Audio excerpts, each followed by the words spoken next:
Yo, halo guys, sebelum gua lanjutin ke pembahasannya, gua nggak bosen-bosen ngingetin ke kalian dulu. Yuk dukung dulu channel ini dengan pencet tombol subscribe dan loncengnya di bawah ini agar kalian tidak ketinggalan update dari channel ini.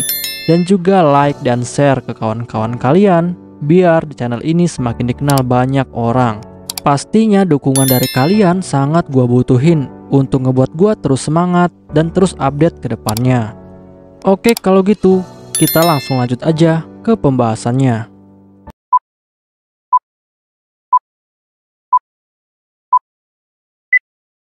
Yo, halo guys, di video gue kali ini gue bakal ngebahas light novel Isekai wa Smartphone Totomoni volume ke-9 chapter ke-8. Di chapter ini bakal dibahas tentang pencurian frame gear bagian kedua. Untuk kalian yang belum nonton chapter sebelumnya, silahkan ditonton terlebih dahulu.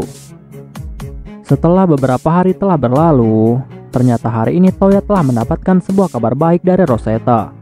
Rosetta bilang bahwa dia telah berhasil membuat sebuah mesin yang bisa menangkap suara dari parafrase, baik itu tingkat menengah ataupun tingkat atas. Dan hal ini membuat Toya merasa sangat senang. Lalu setelah itu Rosetta langsung menjelaskan semuanya kepada Toya.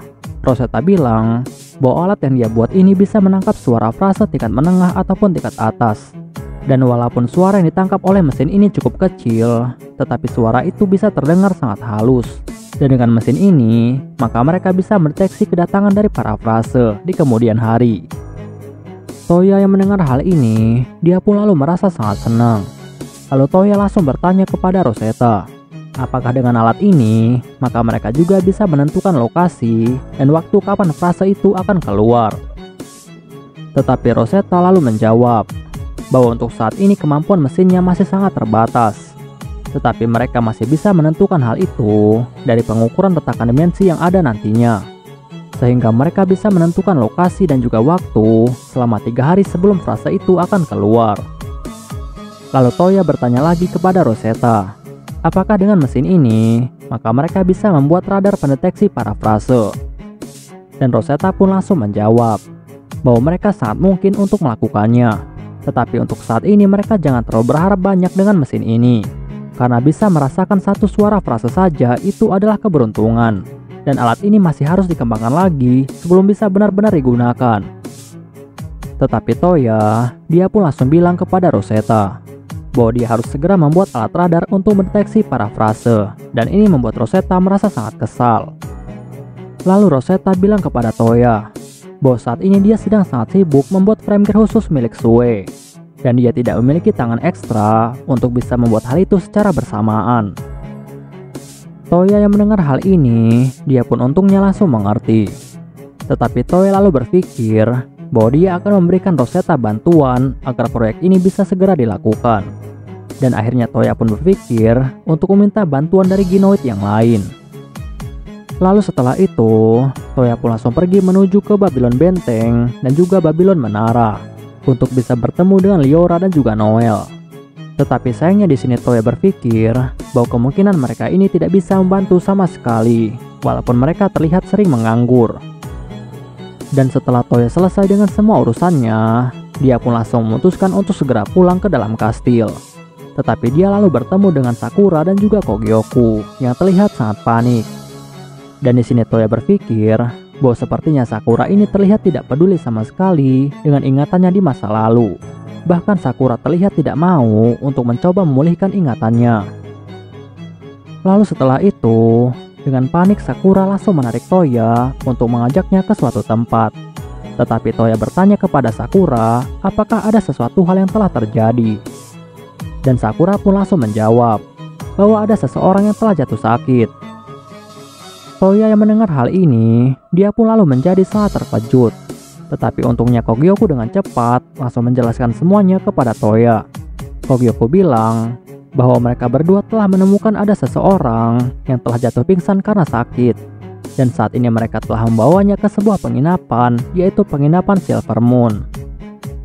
Lalu Toya bertanya lagi kepada Sakura, apakah Sakura tahu penyakit apa yang diderita oleh orang itu? Dan Sakura pun lalu menjawab. Sakura bilang bahwa penyakit itu adalah penyakit Demoderma. Dan penyakit itu hanya bisa menyerang para ras iblis. Tetapi jika mereka membiarkan orang yang terjangkit Demoderma terus berkeliaran di kerajaan Brunhild, maka semua ras iblis yang tinggal di kerajaan Brunhild, mereka semua pasti akan terjangkit. Bahkan penyakit ini cukup berbahaya dan bisa menyebabkan sebuah kematian. Toya yang mendengar hal ini, dia pun lalu menjadi sangat terkejut.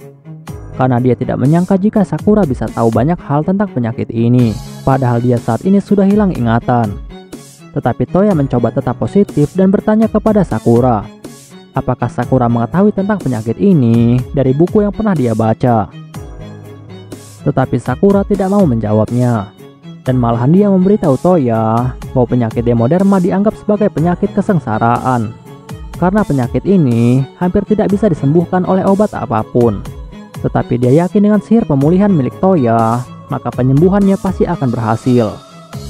Lalu setelah Toya dan juga yang lainnya sampai di penginapan Silver Moon, ternyata di sana sudah ada satu orang wanita dari ras Demon yang sedang terbaring lemah karena penyakit Demoderma. Bahkan keadaan wanita itu sangat mengerikan dengan banyaknya luka dan juga kulit yang terlihat berwarna merah dan juga sudah busuk. Dan hampir semua tubuhnya terbalut kain perban. Lalu Toya bertanya kepada Sakura, apakah wanita itu masih hidup? Dan Sakura pun lalu menjawab bahwa penyakit Demoderma adalah penyakit yang secara bertahap akan membuat tubuh seseorang iblis menjadi keras seperti batu.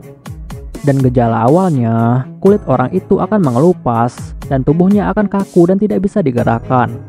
Lalu jika dibiarkan saja, maka orang itu pasti akan segera mati. Tetapi untungnya saat ini masih ada waktu untuk bisa menyelamatkan wanita ini. Dan dia meminta Yang Mulia Toya untuk bisa menggunakan sihir penyembuhan miliknya untuk menyembuhkan orang ini. Karena sihir penyembuhan milik Yang Mulia Toya, sihir itu adalah sihir yang sangat istimewa. Toya yang mendengar hal itu, dia pun dengan cepat langsung menggunakan sihir penyembuhan miliknya. Dan ternyata benar saja semua kulit dari wanita itu langsung mulai bergenerasi dengan sangat cepat. Bahkan keadaan orang itu pun langsung kembali seperti semula dan telah sembuh secara total.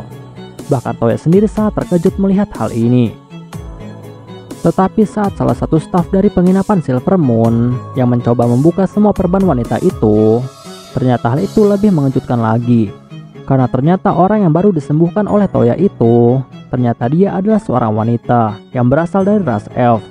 Dan tepatnya dia adalah ras Dark Elf. Perlu diketahui, di dunia ini ternyata Toya pernah bertemu dengan orang yang berasal dari ras Elf sebanyak 2 kali. Yang pertama adalah Relisa, dan yang kedua adalah wanita ini. Tetapi Relisa adalah ras Elf biasa, sedangkan wanita ini adalah ras Dark Elf, karena dia memiliki kulit yang berwarna gelap. Sedangkan Relisa, dia memiliki kulit yang berwarna putih.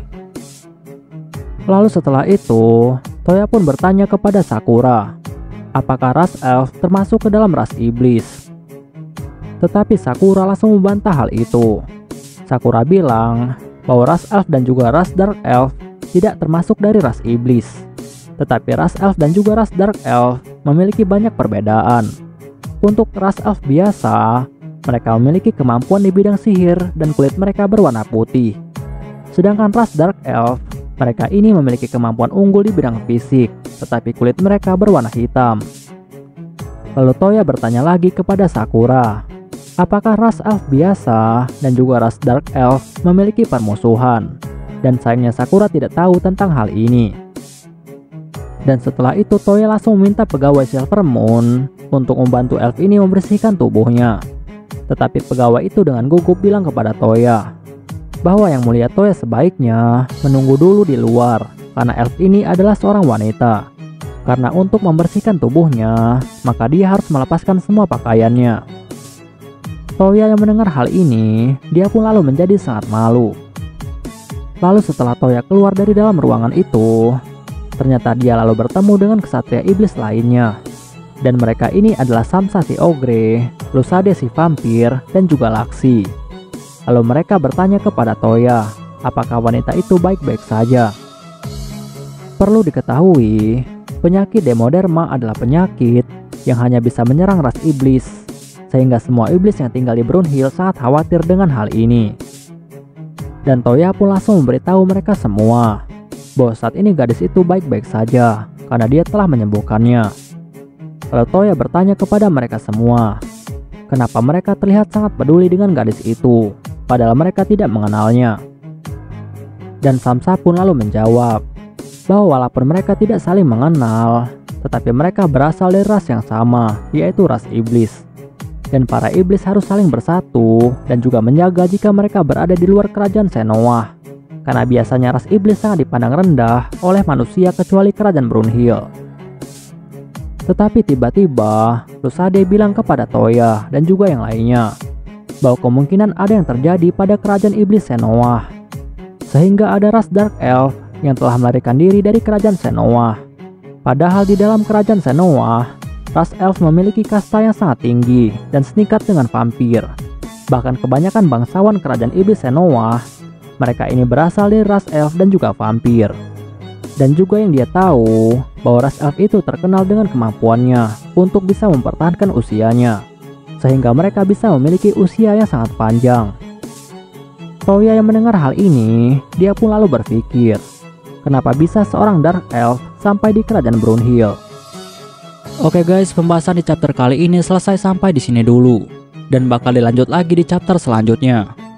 Untuk kalian yang ingin membaca novelnya atau mau membaca judul novel yang lainnya, kalian bisa klik link yang sudah gua sediakan di deskripsi. Tetapi sebelum kalian tutup video ini, tolong beri dukungan kalian untuk channel ini dengan cara pencet tombol subscribe dan juga aktifkan loncengnya. Dan juga jangan lupa untuk like video ini dan beri komentar untuk membangun channel ini lebih maju lagi. Dan untuk kalian yang ingin membantu channel ini dengan cara berdonasi, silahkan cek link donasinya yang udah gue sediakan di deskripsi. See you next time. Bye bye.